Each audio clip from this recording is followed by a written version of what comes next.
Welcome to the most authoritative boxing channel here on social media. This is your boy Matt. In today's episode, I'm taking you straight to the MGM Grand Garden Arena in Las Vegas, where I shall be previewing Gervonta Tank Davis and Frank Ghost Martin-Bao. This fight promises to be very interesting, as Gervonta Tank Davis is said to be breaking the norm, where he is allowing Frank Martin to fight to his full potential. Gervonta Tank Davis and his team have not allowed fighters who are bigger than Tank to fight to their full potential, i.e., putting a rehydration clause in the contract of the likes of Ryan Garcia, and also not allowing the likes of Mario Barrios to compete to their full potential. So all that have been critic of Gervonta Tank Davis so far in his career, but Frank Martin is also being suggested not to be an A-listed boxer. I'll be delving into all that and be giving you my analysis and my final prediction of this particular bout. It is a pay-per-view bout that would be on Amazon Prime, so you can purchase it. This event is being promoted by TGB Promotions and ably supported by Al Heyman's PBC. So before I delve into the details of this particular fight, let me give you the tale of the tape for both fighting warriors. Tank Davis and Ghost Martin are both 29 years. The height advantage is in favor of Frank Martin, as he stands at 5'8", whilst Gervonta Tank Davis stands at 5'5". Gervonta Tank Davis has a 67-inch reach advantage, whilst Frank Davis has a 68-inch reach advantage. That is 1 inch advantage compared to the height. That is not much. Tank Davis has 29 knockouts, 29 wins, 27 knockouts, whilst Ghost has 18 wins, 12 knockouts. That means that Tank Davis has more professional knockouts than Frank Martin has fights. Let's put that in mind, because it is going to show you the type of boxer Gervonta Tank Davis is. I think that Gervonta Tank Davis goes into this particular fight very favorite, especially on the bookmakers. He is like 1.18, whilst Frank Martin is around 5.5. So for those who are interested in gambling, you know who to pick to win this particular fight. But Gervonta Tank Davis is clear favorite, and these are his advantage. He has a high boxing IQ, he has boxing skill, he has power, and what else? He has patience, and patience is always key in Tank Davis' game plan, and he has correct timing. Whilst talking about Frank Martin, he is a good counter puncher, just like Gervonta Tank Davis. He also have good speed, and he is also the bigger man of the two. How is this fight going to play out? It is going to be a very cagey fight, as both men would be very cautious of each other's skill.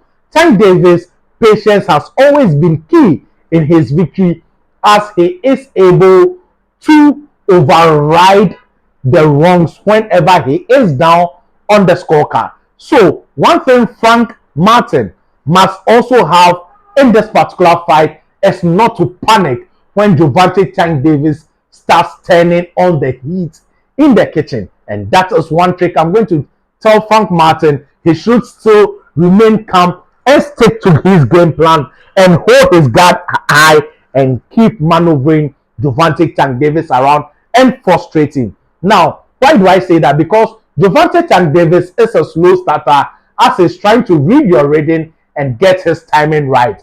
But with that, Frank Martin, with his speed advantage, should be able to take the lead in the first 4 rounds of the fight before Gervonta Tank Davis begins to warm up and find his rhythm. And when Gervonta Tank Davis finds his rhythm in the middle rounds, which is probably going to be round 5 to 7, that is when the master class of Frank Martin must come in. He must remain patient, composed, and stick to his game plan, make adjustments when needed, because he doesn't have that high boxing IQ.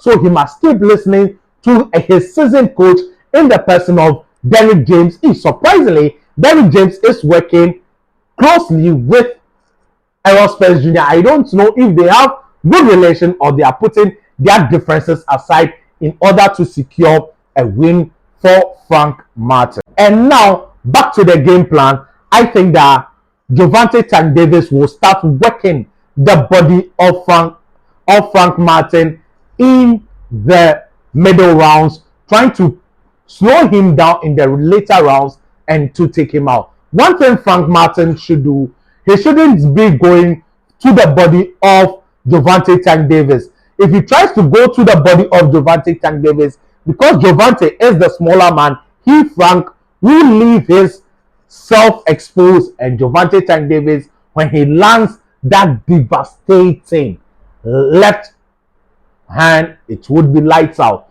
So he should keep jabbing, probing his jab, landing the 1-2 and moving around. He shouldn't be a stationary target, and never in this fight. Immediately he becomes a stationary target like Leo Santa Cruz, this will definitely happen to him. But Frank Davis is smarter than that. He is bigger than that. So they have sparred before, so they know a little bit about each other. While Gervonta Tank Davis acknowledged the fact that Frank Martin caught him with a hook in the sparring that got his attention, but also went ahead to say that Frank Martin does not have power. So as the fight keeps progressing, Frank Davis, I think that the pushback would be too much. Gervonta Tank Davis would be walking him down too much and would definitely catch him in the 9th round. And I'm predicting a round 9 KO for Gervonta Tank Davis. That is how I see the fight playing out. Both men are southpaw, so the fight would be quite a less volume fight. There wouldn't be so much punches thrown, but there would be so much efficiency achieved. Now let's talk about the other things that are happening around the fight. We have seen Gervonta Tank Davis miss the ground arrival in order to jog. Is he jogging or training whilst he should be at the ground arrival because he is unable to make weight, or he is struggling to make weight, or he is just pumped up for this particular fight? Whilst for Frank Martin, he flinching, is he scared, or that, oh, we are just reading a lot of meaning into that. And I think that this fight will not do great on the pay-per-view numbers.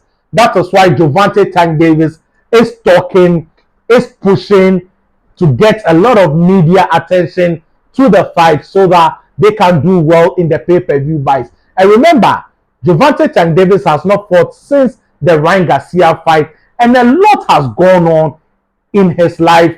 He has been to jail. He has had a lot of issues outside the ring, and this fight is a test that is Gervonta Tank Davis mentally stable and the same in the ring. I think that Gervonta Tank Davis would be able to answer his critics in this particular fight. Hence, I'm predicting a round 9 knockout for him. I think LFD coming out with the fact that Gervonta Tank Davis was a world champion whilst Frank Martin had not turned pro is a dent on Gervonta Tank Davis. That is to suggest that Gervonta Tank Davis is fighting someone who does not belong in the ring with him. And he made a statement that there are levels through progression. And now, even if Gervonta Tank Davis beat Frank Martin, he has still not fought the title holders in the division. Gervonta Tank Davis and his team turned down the opportunity to fight Vasily Lomachenko years ago. And now I think that the Vasily Lomachenko fight is there for them to take. But a lot of people have already beaten Vasily Lomachenko. So beating Vasily Lomachenko will not look good as it would 3 or 4 years ago when he wasn't defeated yet. And with that, Gervonta Tank Davis is coming across as a dog. Let me put that in. He is ready to face Ryan Garcia at 140 but he is not ready to face Devin the Dream Haney at 140. What is the difference? We all will get to know the skill of Devin the Dream Haney. Though he has been beaten by Rankin Garcia, I think Devin the Dream Haney can come back if he stays focused and keep his attention in the ring. He has a purse bid coming up against Sandro Martin, and that is also going to be an intriguing fight which we will be breaking down for you in the future. But the next prediction would be no other than David Benavides versus Alexander Gosdick. So, if this is the type of content you enjoy, do yours truly a big favor. Hit the subscribe button, press the bell icon, express your views in the comment section, and share with anyone who loves boxing. Thank you. Stay positive. Your greatness does not have a limit.